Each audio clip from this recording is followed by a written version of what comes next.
I have this old iPhone laying around in my drawer, and I am looking for some lost media and nostalgia. So let's fix this bit.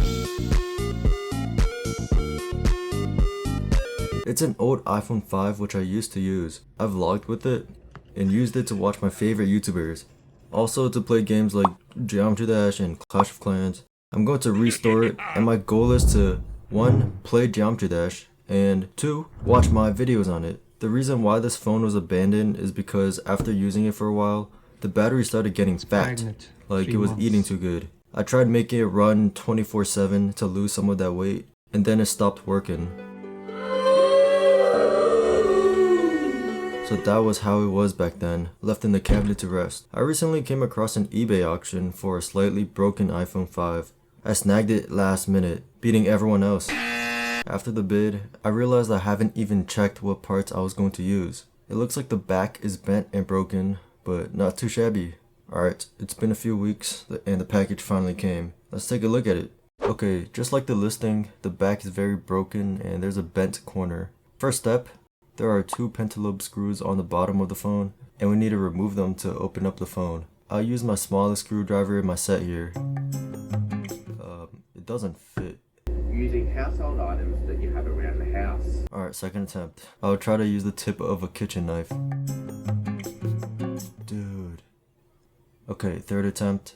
My plan is to turn this pin into a custom screwdriver with half a pentalobe shape. I got this knife sharpener sanding tool, and I'll try to sand it to the shape. I give up on that. Here I am trying to use 2 pins. In here I got a real razor. Nothing worked. I then called up a friend who somehow has a whole repair kit, shout out Anthony, which was a lifesaver. Finally, I got the 2 screws out, and now it's time to open up the phone.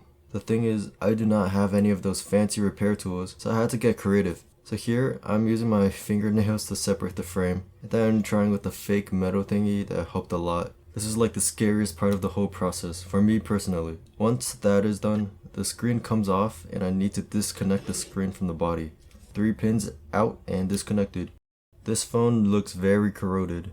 You can tell by looking at the red spots on the body compared to my non-damaged phone.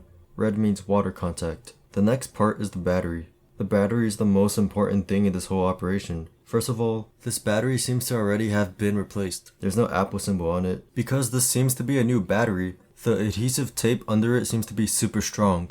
Here I am trying everything I can to try to get it out. My fingers, my plastic protein powder scoop, using a hairdryer to heat up the tape, using my credit card.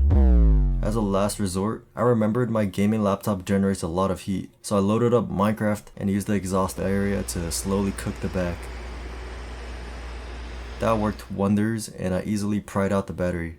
Now it's time to apply it to my phone. I got this battery adhesive tape, and it helps hold the battery in place. It's a pretty confusing process putting out the tape. It's going to take me a while. This video is a bit different than my usual fully digital videos. I'd like to branch off from being a straight game dev YouTuber, but of course still dabbling into it often. I found that it's pretty hard to upload consistently while being a fully game development channel. My uploads depend fully on my progress in making a game, and it's too lengthy of a hobby, and I get too discouraged from that. So I hope you enjoy videos like these, and make sure to let me know in the comments. But at last, the battery is complete. I also needed to change the screen frame as well. There is a very noticeable gap, and it makes the phone not rigid. If I keep it on my old phone, then the screen's gonna come off while I'm using it. The funny thing about this is this whole repair is fusing the good parts of the back and the front of each phone together. Since this one is corroded but has a good frame, I switched the back LCD sheet, and now it's finally time to assemble it all and test it out. It's not turning on. That's bad. At this point, I was thinking, did I fry the logic board or did I break the battery? I checked if the charging port was just dirty or if the corrosion of the battery connector was the culprit. Well, after literally hours of trying to figure out what is wrong, all I had to do was press the pins down harder. It was just too delicate for me to do all that, but it was a last-ditch effort, and it worked. I got super excited here. Dude, finally, yes! Here's some B-roll of this beautiful phone.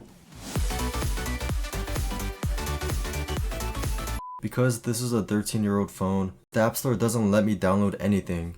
But I got a few tricks up my sleeve. I'm going to enable family sharing, then allow purchase sharing in the App Store. So here's all the apps I could download now.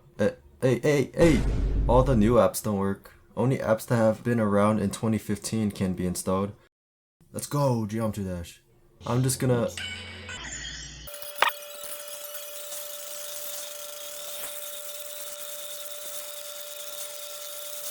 That's 1 out of 2 checked off. Time to check out my channel. And YouTube works. Now I'm scrolling on this 13-year-old device. How crazy is that? And one last thing. Just need to check this. Can I test my game out? There's nothing else much that I could do with this device, but it sure has a great camera for its age. That means I'll probably make a part 2 in which I turn this into a webcam, which means a face review, and you'll probably find out through the next video or through my streams on Twitch. Sure has been a journey. I'm gonna pass this to 2018 Triggerly. Thank you for watching. Let's get to 2 likes and peace.